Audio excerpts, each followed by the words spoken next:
Testosterone Placement Therapy. C'est quoi?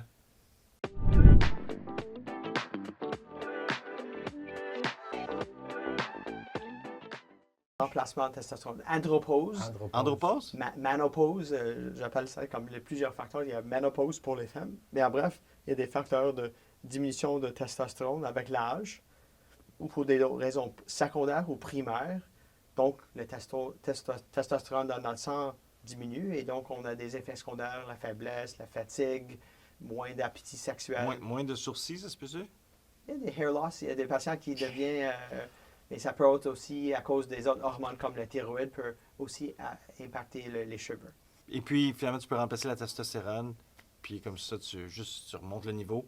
Mais ça voilà. devient pas... Mais au gym, tu n'es pas meilleur pour autant nécessairement. Ben, un petit peu, en fait. Absolument, mais ça, c'est une des choses que les patients vont noter et c'est vraiment graduel. C'est pas comme, bang, ça vous frappe et il y a des bouffes de chaleur comme les femmes pour la ménopause. Andropause, ménopause pour les femmes.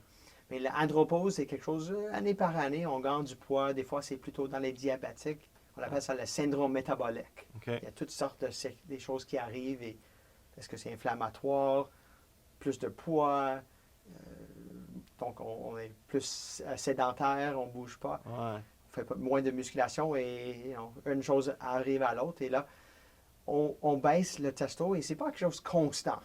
Si tu regardes quelqu'un, si on fait la prise de sang, le matin ou l'après-midi, il y aura une différence. On appelle ça un circadian rhythm, le rythme circadien. Et c'est plutôt 2 à 3 heures après qu'on réveille que le dose de testostérone naturel est plus élevé.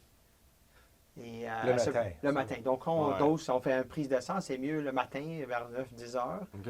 Si on fait toutes nos testostérones à 8 heures le soir, c'est moins bon. Et effectivement, il y a un range entre 6 à 25, ça dépend de les laboratoires. Selon les unités aussi. Au Canada, on utilise différents types de choses différentes qu'aux États-Unis. Mais en bref, lorsqu'on a notre range, on a des patients des fois dans la norme, mais ils sont plus bas et ils sont très symptomatiques. Donc, on a certains questionnaires validés pour voir la fatigue, le sommeil, est-ce que vous dormez bien, énergie, appétit sexuel, libido, troubles érectiles. Et certaines, s'ils sont toutes positives, look, on va essayer. On a les laboratoires qui disent c'est faible. Il n'y a pas d'autres causes hormonales et on va essayer. Mais ce n'est pas Amazon Now. C'est quelque chose qu'on traite et dans 3 mois, on va faire un suivi, voir si plus d'humeur, plus d'énergie. Et dans 6 mois, des fois, ça prend un peu plus de temps pour plus de musculation, plus d'énergie. Et des fois, c'est comme quand tu vas aller au gym, tu fais tes entraînements. Il y a une meilleure chance qu'après ton gym, tu vas aller manger mieux. Toutes les choses vont aller dans cette direction. Donc, des fois, c'est juste un boost d'énergie. On commence à gagner un peu plus de muscle plus facilement quand tu vas à la gymnase. Et j'en ai vu des patients qui ont diminué les médicaments pour l'hypertension, meilleure érection. Juste en prenant de la testostérone. Mais en s'entraînant aussi. Exact. Donc, c'est pas juste, j'ai pris, tout le monde veut la pilule, je mets ça dans mon eau et easy, Et je pense que ça implique plus de qu'est-ce qu'on donne dans nous, on va avoir des bénéfices à la long terme. Donc, j'essaie de faire le catalyst comme ça pour aider. Et c'est sûr que c'est important de valider, pas juste le médicament, d'être sûr qu'on ne donne pas trop et il y a des effets secondaires d'être trop élevés pour le foie, pour le sang, d'avoir le sang plus épais. Donc, il faut valider avec des prises de sang après quelques mois que le hématocrite, c'est comme une hémoglobine, mais l'épaisseur du sang, il n'est pas trop élevé. Et l'autre, c'est les enzymes hépatiques, c'est pas toxique au niveau du foie. Puis, Et puis, la testostérone, est-ce que c'est pour ça que le matin, quand on s'entraîne, on a plus d'énergie ou ça n'a aucun lien? Je connais du monde qui font mieux à la gymnase le soir ou le matin. Fait que ça n'a aucun lien. Je pense pas. C'est sûr que le testostérone, les muscles, les organes sont exposés à les doses, mais il n'y a pas comme un lien comme si j'ai plus de caféine dans mon corps, les bénéfices immédiats. Donc, si je vous donne les crèmes ou les injections, c'est pas comme ce jour-là, Popeye, c'est quelque chose qui, dans le long terme. Donc, c'est aussi quand ça baisse, c'est graduel. C'est pas comme d'un jour à l'autre, wow, tu as perdu tout ton muscle.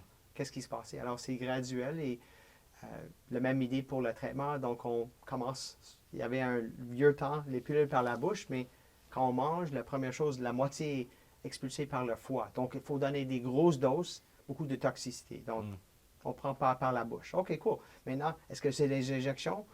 Mais des fois, on donne chaque semaine, mais des fois, il y a une partie supraphysiologique et des effets acné ou des autres effets secondaires parce que c'est un peu haut pour balancer. Comme voilà, la ronde, ou la plus commune maintenant, et c'est bien couvert par toutes les provinces, c'est une crème qu'on fait une fois par jour. Donc, ça se fait la suivi naturel, le rythme naturel. Est-ce que, puis je sais pas, tu sais, il y a du monde dans les gyms qui font des stéroïdes, mais là-dedans, il y a de la testostérone, je pense. Ça se peut-tu, un genre de testostérone? Mais ça peut-tu rendre agressif, en fait, de prendre la testostérone? Engraissé, mais je pense... Agressif, ouais. Oh, agressif. Ouais, Oh, genre agressif. engraissé. Comme Non, agressif. Mais c'est sûr que quand c'est haute dose, c'est sûr que... Un peu. Un peu, ouais, Ok. un peu plus alpha. Alors, OK. je pense pas que tu vas, comment on dit ça, aller à la banque, rob a bank ou quelque chose. Ouais, mais tu peux être roid plus rage, tendu mais un peu. on entend du roid rage, des choses comme ça. Mais encore, comme médecin, je suis là pour comme, être sûr qu'on tombe, on vous monte dans un niveau normal. C'est pas comme d'être comme Arnold Schwarzenegger, mais de donner juste assez pour remonter. Et wow, mieux humeur. Et on fait le suivi de la prostate, on suit les autres enzymes, le cholestérol, ces autres choses pour mieux Mais balancer. c'est un stéroïde à la base, c'est ça? Absolument. Donc, c'est quelque chose que c'est pas... c'est fat soluble, c'est un stéroïde, effectivement. Mais comme le cortisone, les autres hormones stéroïdes, c'est de base de cholestérol un peu. Donc, Ok. c'est fat Mais soluble. quand on voit ces gros gars-là, plein de muscles, c'est-tu la testostérone, un niveau ou c'est juste plus... Ça, c'est une autre affaire avec, comme pour aller à la gymnase, il y a des fois le growth hormone, il y a différentes autres choses qui vont être là. Et Mais c'est-tu dans la même famille? oui, je pense Ok. que tous ces produits-là sont pour des raisons d'être supraphysiologiques. C'est pas, Ouais. Arnold Schwarzenegger ou World's Strongest Man, est-ce que c'est tout naturel? Encore, il y a pas des études randomisées pour voir l'efficacité ou la sécurité de ça, mais c'est sûr que tout le monde fait ça pour un avantage et au moins qu'on est suivi par un médecin, mais on pousse les limites un peu. Puis est-ce que la testostérone, utilisée de façon modérée pour des raisons qu'on en a besoin, ça peut quand même être mauvais pour le cœur, par exemple, comme les stéroïdes sont mauvais pour le cœur? Mais exactement. Donc, il y a des études qui disent en prenant ça de dose pour si on est sous vraiment bas, Ouais. il y a plus de chances, comme quand les femmes font la ménopause, il y a une partie protective pour les muscles, les musculations et les autres choses. Donc, c'est sûr qu'il y aura une possibilité d'avoir troubles cardiovasculaires parce qu'on gagne du poids. Et si on le prend dans des patients qui ont déjà l'apnée du sommeil sévère ou des troubles cardiovasculaires, c'est toujours important d'impliquer leur cardiologue. Mais pour donner à quelqu'un pour dire que ça va faire une crise cardiaque, non. Peut-être qu'il y a underlying issues qui ne sont pas encore distingués parce que le patient vient de me voir obèse, qu'il faut aller discuter avec leur médecin. Mais si dans des cas comme ça, je travaille multidisciplinaire avec leur médecin famille, avec leur cardiologue, des fois endocrinologue, pour faire la balance.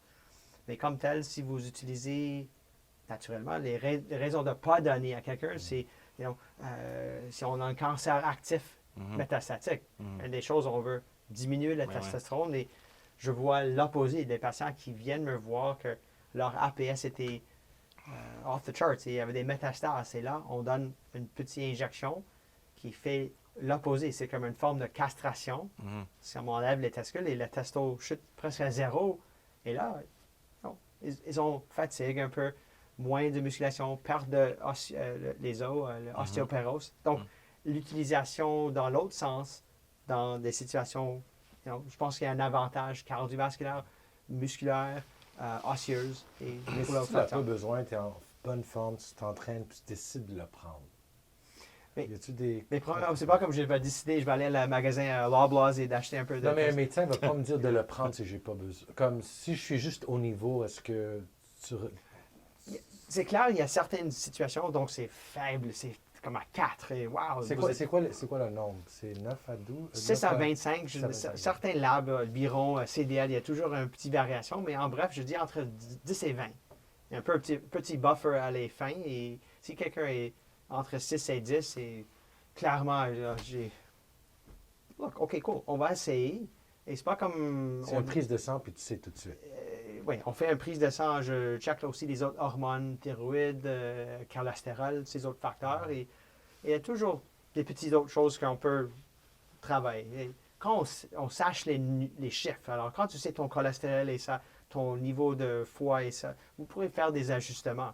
Mais jour par jour, il n'y a aucune évidence physique qu'on peut noter. Et des fois, les patients viennent me voir, la testostérone, mais monsieur, tout va bien, votre testostérone, vous êtes comme un jeune homme. Votre problème, c'est votre thyroïde. Ouais. Endo et wow! Et non, tout le monde. Il faut vraiment. C'est des choses très faciles avec des prises de sang, avec l'histoire et de voir quand tout a commencé et de balancer. Alors, pour moi, c'est simplement prise de sang avec un examen. On fait le suivi et des fois, on va essayer le traitement et de revoir dans 3, 4, 6 mois avec les labos pour voir l'impact. Et le patient, wow, j'ai gagné un peu plus de muscle, j'entraîne plus, je dors mieux. Wow! Alors, vraiment, l'impact pour la qualité de vie et les autres choses, peut-être pas immédiates, mais à la long terme, je pense qu'il y a un bénéfice. Intéressant. Ouais. Mais j'ai une dernière question. À notre âge, ben, j'ai 40, tu vois, 50 ans. J'ai 49. 49, Oh. 48. Est-ce que notre niveau de testostérone va baisser par âge sans... Peu importe. Peu importe? Mais, Je je pense que la réponse est oui, OK. mais blow your minds. Ça fait presque juste 100 ans sur cette planète, 1920, juste après la Première Guerre mondiale. C'est là que l'âge moyen humain était 50. Wow. Donc, tu vas dans le 17e siècle, Wow. 35, you know, Wow. good life, you know. Ça fait Maintenant, juste 100 ans. Oui, si tu regardes WHO, World Health Organization, âge moyen humain, c'est juste récemment, 3 générations, donc pour tous les troubles prostate, l'andropause, C'est et tout nouveau. assez vite que maintenant, la survie humaine, c'est comme 85. Et Ouais. pas juste 85, mais healthy and wealthy. Il y a des patients qui, à Son père, 80, 97 ans. Mon père, je viens de 97 voir ans. un monsieur aujourd'hui qui veut peut-être faire un traitement pour sa prostate, 89, psychiatre qui travaille toujours et Wow. voyage toujours. Alors, ce n'était pas le cas il y a plus longtemps. Non. Et maintenant, ça, c'est des patients qui viennent avec, look, biologiquement, j'entraîne, je mange bien, je fume pas, font des bonnes décisions et peut-être il y a un facteur génétique. Et pour des raisons qu'on prend des médicaments pour le cholestérol, qu'on fait des dépistages des choses, on trouve des choses quand c'est tôt, on peut faire une meilleure survie. Donc, ça, c'est juste un baseline. Donc, maintenant, on ajoute que, wow, je vais avoir un survécu plus long que mes grands-pères et je veux avoir une meilleure qualité de vie. Donc, c'est sûr qu'avec l'âge, même si tu entraînes, comme si je mets mon petit garçon de 16, tu peux avoir des grosses muscles assez, peut-être 25, on pique. Ouais. Et après ça, même si on entraîne, on fait tout la même chose, il y a un parti d'âge. Healing, je pense que tous ces facteurs jouent, même le sommeil, même si on dort, les niveaux de sommeil vont être différents. Moi, j'ai entendu que les Grecs avaient moins de masse musculaire en général. Clairement, C'est ce qu'on me dit, moi. That's a myth. Hein? Non, je pense que c'est une bonne question et tout le monde demande est-ce qu'il y a un parti génétique.